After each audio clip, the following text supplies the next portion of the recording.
আসসালামু আলাইকুম। এডুকেশন 360 পক্ষ থেকে সবাইকে স্বাগতম। আশা করি সবাই ভালো আছেন। আজকে আবারও একটা গুরুত্বপূর্ণ ভিডিও। 2024-25 শিক্ষাবর্ষের জগন্নাথ বিশ্ববিদ্যালয়ে যারা প্রাথমিকভাবে সিলেক্ট হয়েছে তাদের ভর্তি প্রক্রিয়া অর্থাৎ পরবর্তী ভর্তি প্রক্রিয়া কিভাবে সম্পূর্ণ করবেন তা থাকতেছে আজকের এই ভিডিওতে। তো আমাদের প্রথমে এই ওয়েবসাইটে আসতে হবে। ওয়েবসাইটটি আমি কমেন্ট বক্সে দিয়ে দেওয়ার চেষ্টা করব। এখানে আমাদের কিছু গুরুত্বপূর্ণ বিষয় যে হাতের ডান সাইডে আমাদের গুরুত্বপূর্ণ তারিখ দিয়ে দেওয়া হয়েছে, এই তারিখগুলো অবশ্যই মাথায় রাখবা। আর এখানে বলছে যে সাবজেক্ট চয়েস ভর্তির পরে নেওয়া হবে। এখন শুধুমাত্র ছবি এবং স্বাক্ষর আপলোড দিয়ে পেমেন্ট সম্পূর্ণ করতে হবে। তো চূড়ান্ত আবেদনের যোগ্যতা এখানে নিচে দিয়ে দিছে যে এইচএসসি এবং এসএসসির মোট জিপিএ 9.80 বা তার বেশি থাকতে হবে। সেটা কোন ক্ষেত্রে? সেটা ইউনিট এ এর ক্ষেত্রে। তারপর ইউনিট বি এর ক্ষেত্রে এইচএসসি এবং এসএসসির মোট জিপিএ 8.50 বা তার বেশি থাকতে হবে, সেটা বি ইউনিটের ক্ষেত্রে। এবং ইউনিট সি এর ক্ষেত্রে প্রাথমিকভাবে আবেদনকৃত সকল আবেদনকারী অর্থাৎ যারা প্রাথমিকভাবে আবেদন করেছে সকল আবেদনকারীর ক্ষেত্রে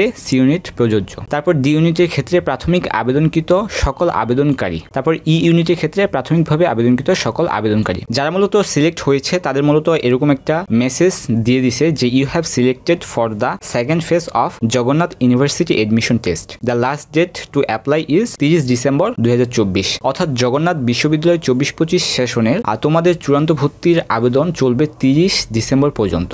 সো এখন মূলত আবেদন প্রক্রিয়া কিভাবে সম্পূর্ণ করতে হয় তা থাকতেছে আজকের এই ভিডিওতে। চলো শুরু করি। প্রথমে আমাদের এই ওয়েবসাইটে আসতে হবে। ওয়েবসাইটের ঠিক বাম সাইডে অ্যাপ্লিক্যান্ট লগ ইন করলে আমাদের এরকম ইন্টারফেস আসবে। এখানে তোমার HSC roll number, SSC roll number, mobile number এবং পাসওয়ার্ড দিয়ে দিতে হবে।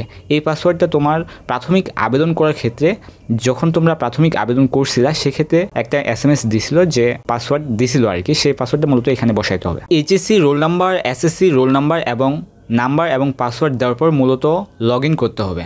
অর্থাৎ তোমার ড্যাশবোর্ডে লগ ইন করার পর আমাদের এরকম ইন্টারফেস আসবে। এখানে নিচে তুমি যে ইউনিটের জন্য সিলেক্টেড সেই ইউনিট দেখাবে, দিয়ে তোমার পে নাও অপশনে ক্লিক করতে হবে, অর্থাৎ টাকা পেমেন্ট করতে হবে। কিন্তু টাকা পেমেন্ট করার আগে আরেকটা গুরুত্বপূর্ণ ধাপ যে ছবি এবং সিগনেচার আপলোড করতে হবে। এখন এই ছবি এবং সিগনেচার আপলোডের ক্ষেত্রে আমাদের গুরুত্বপূর্ণ কিছু কথা, এই যে আমরা এখানে ক্লিক করব, ক্লিক করার পর আমাদের এখানে ছবি প্রথমে আপলোড করতে হবে, তারপর সিগনেচার আপলোড করতে হবে।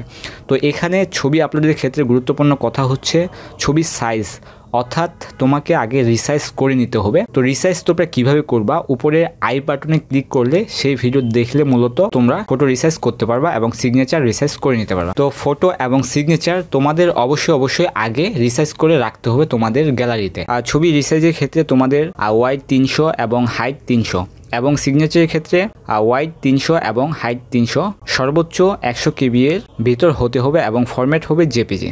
সো প্রথমে আমরা মূলত ছবি এবং সিগনেচার রিসাইজ করে নেব। তো রিসাইজ করে নেওয়ার পর আপলোডের ক্ষেত্রে আমাদের চুজ ফাইল এখানে ক্লিক করব, দিয়ে আমাদের গ্যালারিতে থাকা সেই ছবি মূলত সিলেক্ট করব। এই যে ছবি আমাদের সঠিকভাবে নিয়ে নিছে এবং সিগনেচারের ক্ষেত্রে যদি আমরা সিগনেচার আপলোড করি, চুজ ফাইল অপশনে ক্লিক করলে আমাদের গ্যালারিতে থাকা সেই সিগনেচার আমরা সিলেক্ট করব, দিয়ে সিগনেচার আপলোড করব।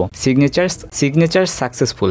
তো আমাদের ছবি এবং সিগনেচার সাকসেসফুল হয়ে গেছে। এখন আমাদের আবার ড্যাশবোর্ডে ফেরত যাইতে হবে। ড্যাশবোর্ডে ফেরত যাওয়ার পর এখন আমরা মূলত পে নাও অপশনে ক্লিক করব। পে নাও অপশনে ক্লিক করলে আমাদের এরকম ইন্টারফেস দেখাবে। এখানে তোমার পেমেন্ট আইডি দেখাবে, তারপর ডিউ অ্যামাউন্ট অর্থাৎ 700 টাকা তোমার কেটে নিবে, তারপর পে নাও বিকাশ, পে নাও রকেট। তো কোন মাধ্যমে তোমরা টাকা পে করবা সেটা মূলত সিলেক্ট করবা। আমরা যেহেতু বিকাশের মাধ্যমে করব সেক্ষেত্রে আমাদের বিকাশ সিলেক্ট করার পর এখানে আমাদের বিকাশ খরচ সহ 760 টাকা কেটে যাবে। তারপর আমরা মোবাইল নাম্বার দিব। মোবাইল নাম্বার বসানোর পর আমরা কনফার্ম অপশনে ক্লিক করব। কনফার্ম অপশনে ক্লিক করার পর তোমার মোবাইলে একটা ভেরিফাই পিন যাবে বিকাশ থেকে। সেই ভেরিফাই কোড বসানোর পর আবারও আমরা কনফার্ম অপশনে ক্লিক করব। কনফার্ম অপশনে ক্লিক করার পর আমরা এখানে বিকাশ পিন নাম্বার দেব। তারপরে আমরা আবারও কনফার্ম অপশনে ক্লিক করব। আবারও কনফার্ম অপশনে ক্লিক করলে আমাদের ভেরিফিকেশন সাকসেসফুল এরকম অপশন দেখাবে। তো একটু অপেক্ষা করার পর আমাদের আবারও ড্যাশবোর্ডে নিয়ে চলে আসবে।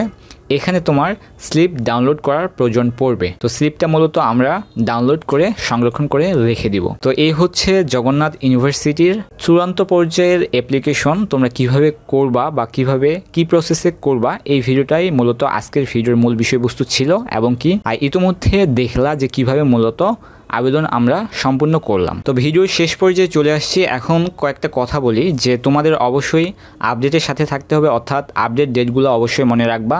আর এডমিট কার্ড ডাউনলোডের ক্ষেত্রে এই যে এডমিট কার্ড ডাউনলোডের ক্ষেত্রে তোমাদের কিন্তু নির্দিষ্ট ডেট দিয়ে দিছে, এবং যারা মূলত প্রাথমিকভাবে সিলেক্ট হয়ে মূলত চূড়ান্ত পর্যায়ে আবেদন করবা তাদের ক্ষেত্রে সবথেকে গুরুত্বপূর্ণ কথা হচ্ছে ছবি এবং স্বাক্ষর রিসাইজের ক্ষেত্রে ভেজালে পড়তে পারো। অবশ্যই ভিডিওটা দেখবা যে কিভাবে ছবি এবং স্বাক্ষর রিসাইজ করতে হয়, সেক্ষেত্রে তোমরা পরিপূর্ণভাবে ছবি এবং স্বাক্ষর রিসাইজ করতে পারবা। তো দেখা হচ্ছে নতুন কোনো আপডেট ইনফরমেশন এবং কি আপডেটের সাথে। আর ভিডিওর উপকারে আসে থাকলে অবশ্যই চ্যানেলের সাথে থাকবা এবং কি সাবস্ক্রাইব করে বেল আইকন বাজিয়ে দিয়ে পাশে থাকার চেষ্টা করবা। দেখা হচ্ছে নতুন কোনো আপডেটের সাথে।